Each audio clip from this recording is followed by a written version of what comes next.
safe at your home. Okay, today we will discuss on the mechanism of respiration and how the exchange of gases takes place in our body simply. Okay, in the previous lecture we had discussed about the different organs present in the respiratory system simply. Now, how these respiratory organs help in exchange of gases, today we will discuss on this. So today we will discuss on the mechanism of respiration. What is the meaning of mechanism and what is the mechanism of respiration? Firstly, mechanism is a process by which any activity takes place in our body, simply is called mechanism, right? The mechanism of respiration is divided into two parts simply. Because what is the meaning of respiration? Respiration simply is the breakdown of a substrate molecule, and in our body substrate is a glucose, right? And what is the meaning of breathing? Breathing is simply an exchange of gases, and simply we will discuss on the exchange of gases through this mechanism. So the process of respiration occur in two stages: inspiration and expiration. Inspiration means inhaling of oxygen and exhale of CO2.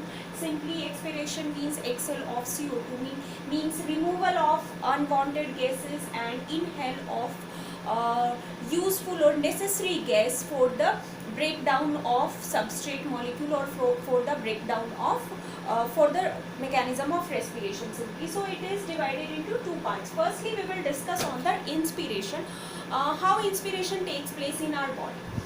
So this is the diagram of your lungs simply.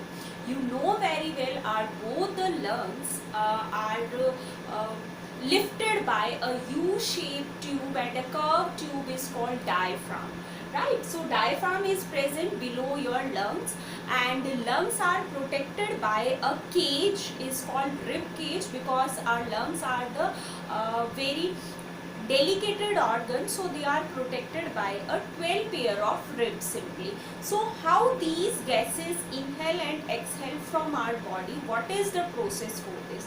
Firstly, see this diagram. This is your diaphragm. Diaphragm is a curve shaped tube. It is a U-shaped tube, right? And this is the position of lungs, which is curved with a rib cage, which is curved and protected with a rib cage simply. And this is your vertebrate column, or it make a cavity is called thoracic cavity, because our lungs are present in the thoracic region simply. What will happen when we inhale the oxygen or inhale the gases? Actually, why we will inhale oxygen, you know very well, because the glucose is oxidized only in the presence of oxygen. So we need required only for oxygen from the environment. No other gases are required for the breakdown of glucose molecules simply. So when the air move inside the lungs, how air will move inside the air? What is the procedure? Actually, gases are moves, inhale and exhale, by the osmotic pressure. Generally, osmotic pressure of gases is responsible for the movement simply. So we need a osmotic pressure of the gases through which atmospheric oxygen inhale in our body. What is the process? Simply we need to decrease our pressure, decrease our partial pressure of oxygen inside the lungs as compared to the environment, so that the environmental oxygen can move easily inside our lungs. So how can we decrease this pressure? Simply this curved U-shaped diaphragm become contract, right? This U-shaped diaphragm become contract during inhalation. Then what will happen? Due to contraction, right? Due to it is a U-shaped tube, when it become contract, the space is maintained between the lungs and the diaphragm. So space is increased, area is increased in the lungs. One thing. Next, due to inhalation, the rib cage become upward and downward direction, so that due to upward and downward, our lungs are lifted upward direction simply. When they lifted in upward direction, there is a space maintained between the lungs and the diaphragm. So space is increased and partial pressure of gas which is present in the lungs is decreased simply. So next is the thoracic cavity. Thoracic cavity or vertebral column become contract during inhalation, and due to this contraction the size of the thoracic cavity is also increased. This is increased, this also increase the space, and this also increase the space of the thoracic cavity, and intercostal muscle also help to lift up the lungs from the upward and downward direction. Due to this upward and downward direction, the area of thoracic cavity and the size of the thoracic cavity is increased simply. Due to this increased size of the thoracic cavity, the partial pressure of oxygen is decreased as compared to the external environment simply. So you can say simply say that what is the diffusion, meaning of diffusion? Diffusion is simply movement of gases from the higher partial pressure to the lower partial pressure. But in case of inhalation, the partial pressure of oxygen inside the lung is low as compared to the external environment simply. So what is the movement of oxygen from the external environment to the lungs simply? So air move inside the lungs due to low partial pressure in the lungs. This process is called simply inhalation. Inhalation is an active process because we required in this process ATP molecule. Energy is required in the whole process simply. So this is the process of inspiration. So what is the flow of movement of gases? Simply from the nostril, nasal cavity, from the nasal cavity pharynx, pharynx to larynx, larynx to trachea, you know very well trachea, bronchi, bronchioles and alveoli. It means your oxygen is stored in the alveoli. After this inhalation of oxygen, next will be the expiration or exhalation of CO2 molecule. During the oxidation of glucose molecule in the tissue simply, glucose molecule is oxidized in the tissue for the formation of energy, then an unwanted gas is called CO2 is formed simply. CO2 is formed during the metabolic reaction in the tissue. This CO2 is harmful for our body or tissue simply, body organs, tissue and cell. So you can say that simply that the CO2 is not required for any metabolic activity, so it is a toxic substance for our body. So what we need to move outside the body. We does not require CO2 gas simply. So when the concentration or partial pressure of CO2 is more in tissue as compared to external environment.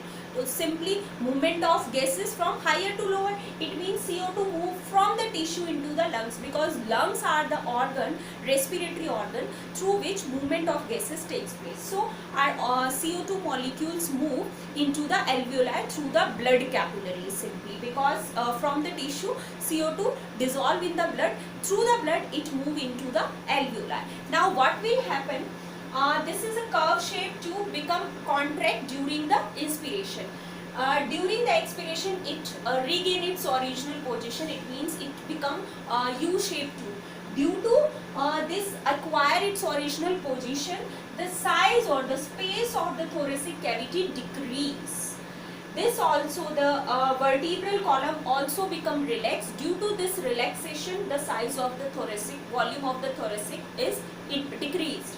Right, and the rib cage, because the diaphragm become curved and regain its original position, then the ribs are also acquire their original position, or it means in other words you can say that lungs are lifted downward and out inward direction, downward and inward direction. Due to this inward direction, the size of the thoracic cavity is decreased. The size of the thoracic cavity decrease, but the partial pressure, because size is decreased, number of CO2 molecules, gaseous molecule is increased because the surface area is decreased. So partial pressure of CO2 is increased in the thoracic cavity. Then what will happen? As compared to external environment, you can say that. Then what will happen? The movement of gases from higher concentration to the lower concentration simply. Then what will happen in case of CO2? CO2 moves outside the body. What is the mechanism? From the alveoli, because CO2 is present in the alveoli at present. From the alveoli into the bronchi, bronchioles, trachea, larynx, pharynx, nasal cavity, nostril, outside the body. This is the exhalation simply. Inhalation, inward movement of oxygen, exhalation, movement of CO2 from the inside of the body to the outside simply. So these are the two processes, and this topic is very important for exam purpose, right? So make it clear simply. One more thing I will tell you, this is a active process because ATP is required in this case, but expiration is a passive process simply because there is no requirement of energy during the exhalation, but during the relaxation only. When your body is in relaxation position, then there is no requirement of energy for the exhalation of CO2. But when you are doing physical exercise, and you are doing exercise and physical work, simply you can say that it becomes active process and energy is required in that case simply. When we do a physical exercise, our breathing rate is increased, you know very well. So inward inhalation of oxygen and exhalation of CO2, this process, inhalation and exhalation, is speed up and required energy in that case also. This is an active process. This is active process in relaxation or in a contraction position, no matter. But during relaxation, it is a passive process. No energy is required. But during physical exercise, this converted into a active process simply, or energy is required in that case simply. You can say that. So during physical exercise, same, the shape of the diaphragm become curved. The ribs are downward and inward direction, lungs are lifted downward and inward direction due to rib cage. The size of the thoracic cavity is decreased, and movement of the CO2 from the inside to the external environment simply. So this is all about the mechanism of the respiration. Next, there are various volume related to the respiration. First is the tidal volume. What is the meaning of tidal volume? Total capacity of your lungs. What is the capacity of lungs or storage of oxygen or CO2? This is the tidal volume, and approx for a average lung, there is capacity of tidal volume is 6,000 to 8,000 ml approx for a normal human being.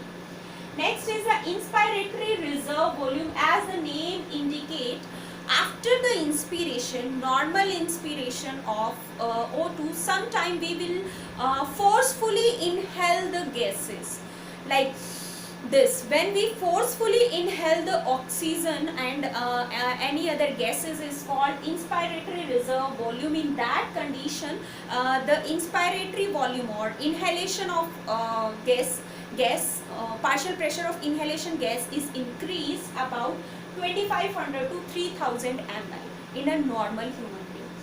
Similarly, expiratory reserve volume, sometime we will forcefully exhale the CO2 and any other gases like this. This is the forceful expiration. So in that condition, the expiratory reserve volume of your lung is 100 liter to 1100 ml approx. Last is the residual volume. Residual means unwanted, you can say that the like the waste or last material is present in your lungs simply, or in any other. Residual means remaining part simply. Residual means remaining.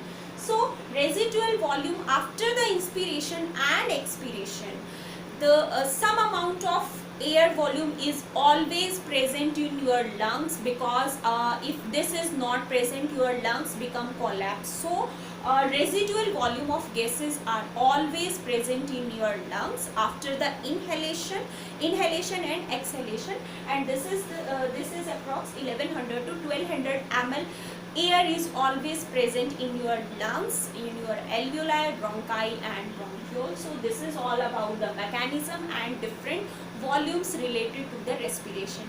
In the next lecture, we will discuss the capacity of the lungs and few diseases related to the respiratory system simply. Okay, thank you. I hope you all understand about this mechanism and all this. If you have any problem, you can ask me frankly. Thank you.